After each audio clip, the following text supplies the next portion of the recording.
Type of TNN Trap News Network. You back the same. Like you're cracking the same, man. Make sure y'all like, comment, subscribe for more of this good content we got going on here at TNN Trap News Network. Good news you can use. Good knowledge, though. You ain't finna get nobody's college, though. Big dog, tap in with the tap in. Make sure you tapped in with that tapped in. If you ain't tapped in with that good tap in. But make sure you hit that like, comment, subscribe button for everything we got going on here at TNN Trap News Network. It's at Newsington. You can Usington. It's that knowledge you ain't finna get nobody's college, big dog. Tap in with that tap in and make sure you are, in fact, tapped in with that good tap in. You feel me, man? Hit that like, hit that comment, hit that good subscribe button for everything we got going on here at TNN Trap News Network. Notification bell here. All say tapped in for the latest and the greatest. And we need y'all to get into that good content, man. But I need y'all to also make sure y'all get into Man at the Garden freestyle. Please don't touch my I Got a Body on it. Fairy tales, and won't forget they all out now, man. Make sure y'all get into that. Get into that. If you ain't gotten into all of that right here at TNN Trap News Network. We finna slide over to Vlad TV where Adam22 is doing a quick little interview, man. We gonna slide over to Vlad TV. If you ain't showing him some love, show him some love. Hit that like, comment, subscribe on Vlad with everything he has going on. But Vlad is discussing ask Adam22 of Wack talking about Big U's alleged murder on No Jumper. Got him busted. Let's go. Well, Big U and the whole Rolling 60s indictment. And this is pretty much like in your backyard. Yeah. All this is happening. In your backyard, nigga. This is in your front yard. I know Big U. Might be in your living room. I've always been cool with Big U. I've said this over and over again. He did an interview on Vlad TV. Got millions of views. Probably his biggest interview ever. His first interview, right? Might be, yeah. Might be his first interview. And we kept in touch. We would talk to each other a few times a year. Always very cool, friendly conversations. He's never tried to make me check in. He's never tried to extort me or anything else like that. Like, he could have, you're in LA. You're going to need to kick up this much each month. Nothing at all like that. At all. So when I heard the news, my jaw dropped. Now, number one, were you surprised? I was surprised, but I was a lot less surprised than I would be by most federal RICOs because I had Christopher Lovejoy, Wack 100, and Loose Cannon. Because I had all these dudes on here snitching and No Jumpers wired for sound the day that FLAKKO made the announcement that they were fixing a roof. And it doesn't make sense for white people to be fixing a roof in Burbank in the middle of the summer. Nigga, Mexicans do that job. I ain't trying to be racist. I ain't trying to be whatever, but I'm being factual. If you in Burbank, California, in Southern California, and it's the middle of the summer and there are white people fixing the roof, nigga, that doesn't make sense. It doesn't make sense. That is something that we all being from LA know that the Mexicans do that. So I'm not sure what the hell is going on here. And really, to a certain extent, all kind of teasing this happening before it happened. Christopher Lovejoy was doing all these Instagram reels talking about it, and Wack was backing him up. Wack was talking about it. So, it's kind of weird to be sitting there on a podcast, and I got somebody like Wack telling me all about this murder that Big U's going to get charged with, and I'm just thinking, like, how the fuck do you know this before it's been announced by the cops? Normally, the cops or the Fed. How do you know this before it's been announced? In this case, want to make a big splash when they announce something so that it's more difficult for the people to make a run for it or to hide evidence, etc. And then one day it actually happened. And it was especially dramatic because the night before, I had finally got Loose Cannon and Brig Baby, who are both Rolling 60s members. Let me find out. Adam told the feds, hey, let me get this podcast off real quick, and then I got you. But, it's a very large organization. So they were at odds for a long time. We finally got them on camera together for a nice podcast on the No Jumper show. And then 7 hours later, 7 hours, 8 hours after we finished, their houses get raided and everybody gets picked up, which was very shocking. I mean, do you think that... I'm going to show you guys Adam's face as he said very shocking because he doesn't look very shocked.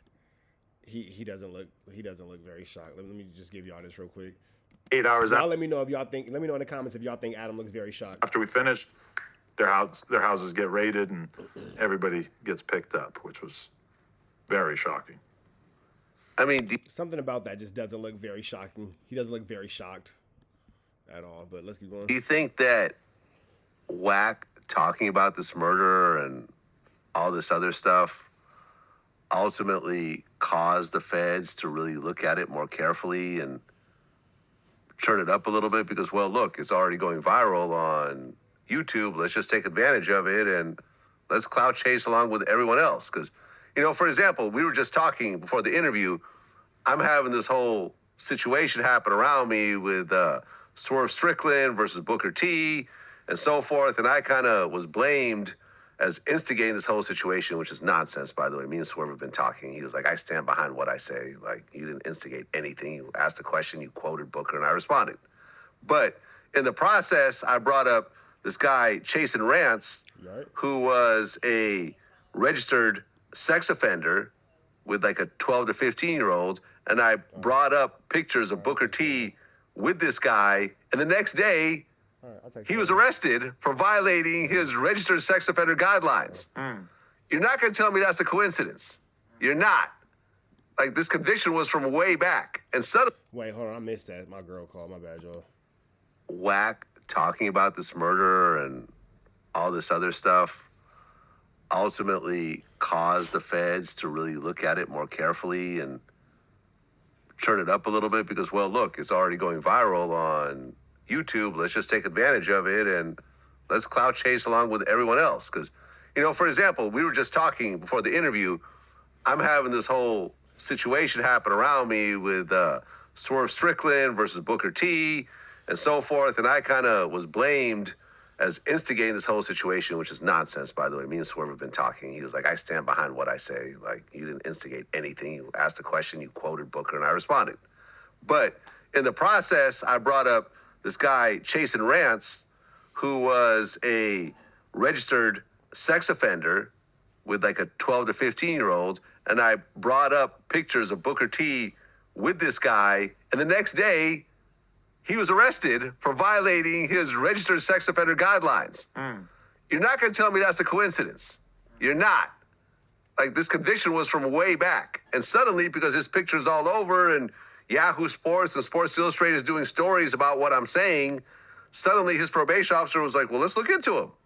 So do you think that Wack, constantly talking about an unsolved murder that he claims Big U's involved in, got the feds looking into this unsolved murder that Big U's allegedly involved in? It was kind of the other way around because Wack didn't know who the kid Rayshawn was. Wack didn't know anything about the possibility that this kid getting murdered had anything to do with Big U, aside from the fact that Wack had somehow got on the phone with the mother of the victim, and the mother had told Wack that the police or the feds had confided in her that when they found Rayshawn's body and they did the autopsy, that they found Big U's DNA under his fingernails, which I don't believe that is actually supported by We talked about this indictment. when all of us did the round table. And everybody is basically pointing out the fact that, hey, Wack helped with this indictment. You notice how quietly Vlad's bringing it up, like, hey, you know, Wack did low-key say this. You know, he did low-key do that. Low-key this.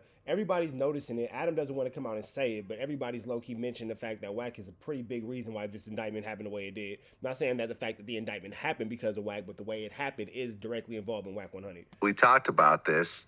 The paperwork says that the DNA under the victim's fingernails Inconclusive. are inconclusive. Right. They may be Big U's, but it's inconclusive. But they're definitely not the other guys. But regardless, the victim's mother did tell Wack that, and I believe made a TikTok at one point, and that was a lot of what Lovejoy and Wack were basing this on. And so them drawing more attention to it, could it maybe have caused the feds to hurry up and do the RICO before they might have wanted to? Possibly. Did they see Luce and Brick Baby both on a podcast together the night before, and did that make them want to hurry up and do the RICO a little bit earlier? It's possible. But that being said, it's not like this was a street thing that Wack knew about. It was like Wack knew about it only in the sense that he heard stuff from someone associated with the victim. So Big U actually caught an additional charge for intimidating witnesses or something along those lines, because he made an Instagram video off his wife's phone right before he turned himself in which he was talking into the camera. And he said, like, y'all don't talk to these people. He basically blamed Lovejoy and Wack for getting him caught up, which is kind of silly. And but he also made it clear that he didn't want people cooperating based on him. And that was ruled, or that he's being charged, it hasn't been ruled, but that he's being charged with the idea that that was him basically trying to intimidate witnesses and whatnot. Red dots to the left, man. Y'all know the rest. Free Avenue Angel till he's free. Go.